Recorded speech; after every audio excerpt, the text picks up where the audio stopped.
قبض کی بھی بتا دوں بات. قبض کی ٹوٹل بیماری جو ہوتی ہے وہ شیطانی بیماری ہوتی ہے، پتا آپ کو؟ ہاں، اس کا بڑے سے بڑے ڈاکٹر سے پوچھ لیں، وہ کہتے ہیں ہم آج تک نہیں ہمیں پتا کہ یہ کیسے ہوتی ہے.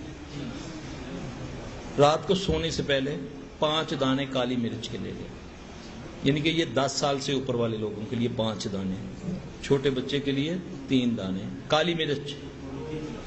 اس کو کسی بھی مثال کے طور پر ٹشو میں اس کو رکھ کے 5 دانے اوپر سے گلاس یا کوئی چیز کی چوٹ مارے اللہ اکبر کر کے. اب اس کے ٹکڑے ہوں گے، اس کو پیسنا نہیں ہے. پھر اس کے بعد اس کو پانی سے پہلے سونگنا ہے. جیسے وہ ٹوٹے اس کو ایک دم سونگنا، لمبا سانس لینا.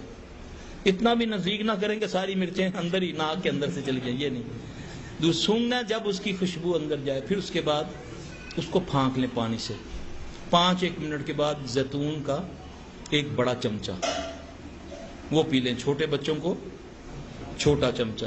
اللہ کے حکم سے دائمی قبض دور ہو جائے گی انشاءاللہ. سبسکرائب بٹن پر کلک کریں اور گھنٹی کے نشان کو دبائیں تاکہ ہر ویڈیو آپ کو ٹائم پہ مل سکے.